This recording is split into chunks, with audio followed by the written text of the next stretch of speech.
Okay, let's dive right into this. Welcome back, focused learners, to another explainer. Today, we're taking a look at a piece of regional folklore pulled straight from our source material. We're stepping away from the usual datasets to map out the anatomy of a truly terrifying local legend, the crying building. We're going to treat this tale with the exact same structural focus we bring to everything else.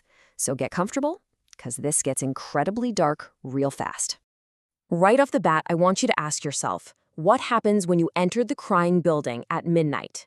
Seriously, put yourself in this scenario for a second.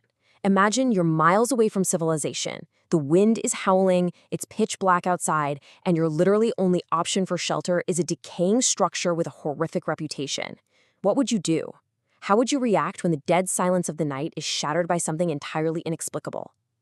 Keep that deeply unsettling feeling in the back of your mind as we walk through this legend. So let's start with Chapter 1, The Crying Building, a legend of terror in Chandrapur. Every local myth needs a spooky anchor, right? Well, according to the source material, the Crying Building is this completely isolated, crumbling bungalow situated out near Chandrapur. And the locals, they don't just casually avoid this place. They are absolutely terrified to even glance in its direction. Why? Because the folklore insists that this dilapidated structure constantly echoes with these terrifying, disembodied wails. It's not just your run-of-the-mill, creepy old house. It's a place that sounds like it's in perpetual agony. The absolute fear it commands makes it the perfect, horrifying setting for this narrative. Moving on to Chapter 2. 3 friends, 1 dare, stranded in the dark. Now, what's really interesting about this part of the story is the people who actually step inside. Let's meet our protagonists. The text introduces us to Ranveer, who pretty much instantly assumes the role of the brave protector of the group. Right beside him is his incredibly observant wife, Shika. And finally, traveling with them, is their deeply unfortunate friend, Preethi. It's crucial to keep these 3 distinct in your mind because the dynamic between them is exactly what drives the survival aspect of this entire legend. They aren't professional ghost hunters by any stretch. They're just regular, everyday people who are about to experience a literal waking nightmare. So how do they actually end up in this cursed place? Well, it's your classic series of unfortunate events. First, their vehicle unexpectedly breaks down right in the middle of nowhere. With darkness rapidly closing in, they scan the horizon and spot that isolated bungalow in the distance. Desperate, freezing cold, and totally out of options, they make a fateful decision. They're going to take shelter inside that building for the night. They have absolutely no idea they've just stepped into the infamous crying building. The sense of inescapable dread here is palpable. Which brings us to Chapter 3, The Midnight Terror, When Darkness Falls. Here is how the tension builds. In the evening, after finding shelter, sheer exhaustion takes over and the trio actually manages to fall asleep. As nightfall deepens, this eerie, heavy silence fills the decaying halls. But then, the clock strikes midnight. Right on cue, those unsettling, terrifying noises, those infamous wails, begin to echo through the empty corridors. The local myth is officially becoming their terrifying reality. The silence snaps. Preethi is the first to jolt awake. She hears the sounds. And it's not the wind, it's not just the old building settling, it is something entirely unnatural, weeping and wailing in the pitch black. Panic sets in immediately. She desperately shakes Shika awake. You can just imagine the horrifying realization washing over them. They are completely stranded, locked in the dark, and they are absolutely not alone. Chapter 4, Face to Face with Evil, The Ghost Attacks.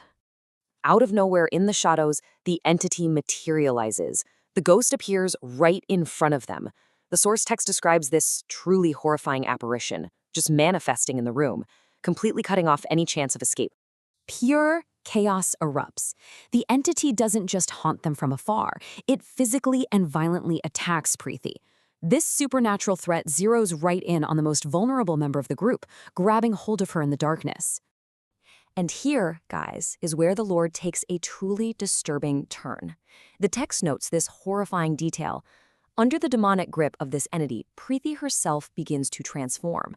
Her features distort, and she actually starts mirroring the terrifying visage of the ghost itself. It's like she is actively being consumed by the darkness of the crying building. But no way does the story end there. Adrenaline totally overrides the terror. Ranveer wakes up, sees his friend literally being dragged away by a monster, and he fights back. He absolutely refuses to let Preethi be taken by whatever evil resides in this bungalow. And this brilliantly illustrates the human element of survival. Ranveer doesn't have some master plan. He just grabs a makeshift weapon nearby, a heavy piece of wood, and he directly strikes the terrifying entity. He throws himself into this desperate struggle, risking his own life to protect his group. And in a sudden, shocking conclusion to all this violence, the strike actually works. The physical blow against the supernatural force causes the ghost to literally disintegrate. The entity turns to ashes right before their eyes, completely vanishing into thin air and dropping Preeti to the floor. Which leads us to our final chapter, Chapter 5, The Great Escape, Surviving the Night. With the ghost destroyed, that dark, heavy influence immediately lifts, and Preeti miraculously regains her normal consciousness. And they don't wait around to see if anything else is lurking in the shadows. The terrified trio races out of the bungalow, sprints to their vehicle, and miraculously gets the car moving. They flee the cursed grounds of Chandrapur, leaving those echoing wails far behind in the dust. The source material closes their whole ordeal with a profound statement of relief. Once they are safely away, they express, and I quote, millions of thanks to God." That perfectly captures the sheer, overwhelming gratitude of simply surviving a night where the local legends turned out to be deadly and terrifyingly real. Ranveer's bravery saved them, for sure, but the psychological toll of that night? Yeah, that'll last a lifetime. So as we wrap up this explainer, I want to turn it back over to you. Do you believe in the legends of haunted buildings? When we break down folklore like the crying building, we see this incredibly structured narrative of fear, isolation, and survival. But it also kind of makes you wonder